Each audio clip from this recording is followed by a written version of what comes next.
Poco a poco, China acelera su diplomacia en torno a la guerra. Por un lado, el máximo diplomático del país, Wang Yi, visitó Moscú y se reunió con el canciller ruso Sergei Lavrov y con el presidente Vladimir Putin. Todo esto en medio del temor de Washington de que Beijing comience a enviar armamento a Ucrania a favor de los rusos. Por otro lado, el gobierno chino recibió a su contraparte de Japón para discutir la seguridad ante sus diferencias en puntos cruciales como Taiwán. Para analizar qué representan todas estas reuniones, nos acompaña en nuestro estudio en Bogotá Alejandro Godoy. Él es consultor geopolítico, docente de posgrados de la Universidad Militar y especialista en temas de Rusia y China. Bienvenido y gracias por estar con nosotros. Gracias, claro que sí, con todo el gusto.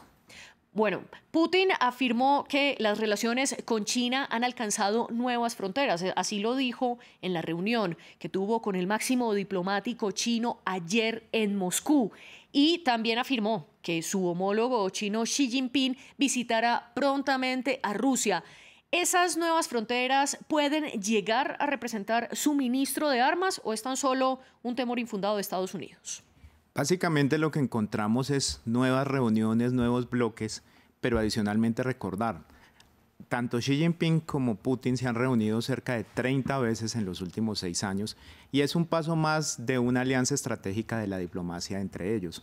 Hace 3 años vimos que lo que llamamos nosotros la diplomacia de los pandas cuando Xi Jinping estuvo en Moscú y eso estableció nuevos compromisos.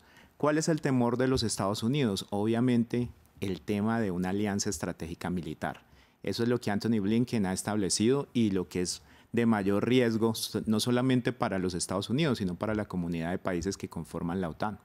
Y por eso Estados Unidos quizás está respondiendo tan vehementemente y advirtió consecuencias reales si Beijing llegase a respaldar a Rusia en temas de armamento. Y todo esto se suma a los globos aerostáticos que se han derribado en Canadá y en Estados Unidos, y uno de ellos confirmado que era chino, del cual Washington afirma que era un globo espía y que China dice que era simplemente un mecanismo para hacer investigaciones meteorológicas.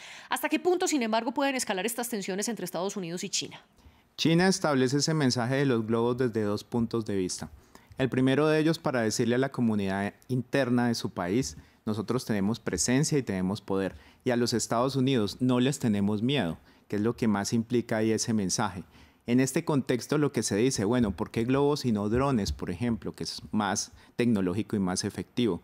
En ese contexto China también dice, no nos vamos a plegar a que Estados Unidos sea quien decida cómo se hacen las relaciones diplomáticas y la alianza estratégica que tenemos con Rusia en este caso particular. Por eso hablamos hoy por hoy de una nueva guerra fría o segunda guerra fría como lo estamos utilizando en términos geopolíticos. Que esta vez incluiría a China.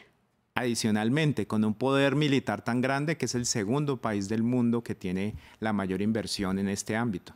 Y no solo la relación importa por los términos militares, como usted nos explica, sino que además en 2022 entre China y Rusia hubo un comercio bilateral de 185.000 millones de dólares y Putin afirmó que se espera que este año esa cifra ascienda a 200.000 millones de dólares. Más allá de lo militar, ¿qué representaría esta unión en lo económico? Y si se puede hablar también de una alianza de los pandas en este sector. Sí, la clave de los 200.000 millones de dólares se suponía que se iba a dar en el 2024, pero ya se está acelerando, que es lo más relevante. A China le interesa mucho el corredor estratégico que es Vladivostok, porque eso le ayudaría a su trazado del proyecto de la nueva ruta de la seda. Eso le aligeraría los costos, por un lado, y por el otro también. Obviamente ya sabemos la cantidad de commodities, de materias primas que tiene Rusia, sobre todo el petróleo y el gas, que es tan importante. Y China ya lo dijo hace más de 6 meses. Lo que le deje de comprar Europa, nosotros lo adquirimos. Entonces, obviamente, es una relación económica muy fuerte, por un lado. Y por el otro también es solidificar todo lo que se está viendo en la estrategia de integración. Eso es más relevante. Es más, tenemos otros jugadores, ¿no? Además de Rusia. Irán, Pakistán, lo que complica un bloque muy fuerte y haría un bloque contra Occidente en este ámbito. Claro, así es. Y ese bloque no solo va en lo económico, sino de nuevo para volver a los términos militares, y no solo implica a Rusia, porque China ayer recibió en Beijing a los enviados especiales de Japón para la primera reunión sobre temas de seguridad que han tenido estos dos países desde 2019.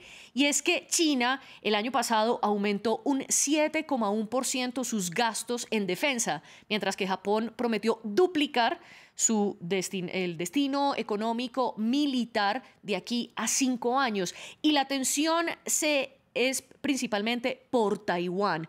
En caso tal de que China llegase a desplegar una guerra tradicional en Taiwán, ¿usted cree que los japoneses intervendrían? ¿Qué pasa? Japón se ha plegado a los intereses de los Estados Unidos en lo que llamamos la Alianza Estratégica AUKUS, en la cual está no solamente Japón, sino también Nueva Zelanda, Australia, y el papel ahí ambiguo de la India, porque también es un socio estratégico de China y de Rusia que ha venido consolidando su relación a nivel económico. Por ende, la misma Taiwán ha dicho, nosotros creemos que para el 2024 China podría tratar de intervenir militarmente a la isla. En conclusión, sí es muy posible que Japón establezca ese desarrollo y por ende, por eso también desde la época anterior vemos desde el 2021 más o menos como Japón trata de tener cada vez un ejército más fuerte.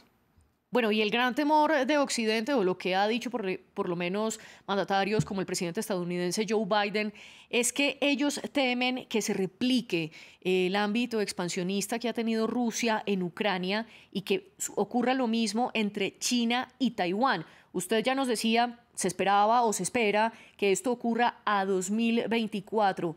¿Cree que podrá haber un conflicto en la isla? Si vemos un conflicto en Taiwán, obviamente es quintuplicar lo que hemos visto en Ucrania, porque los jugadores en Asia-Pacífico tienen unos ejércitos bastante fuertes.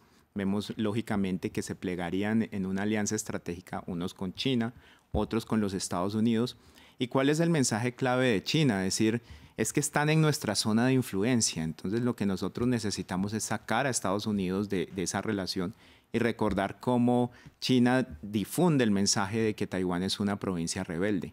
Entonces, en ese sentido, sí sería escalar la tensión y la crisis económica sería 100 veces la que vemos hoy por hoy. Alejandro Godoy, gracias por acompañarnos aquí en France 24 y este análisis tan interesante de la geopolítica y la economía. Gracias. Ustedes sigan con nosotros porque en minutos volvemos con más noticias aquí en France 24.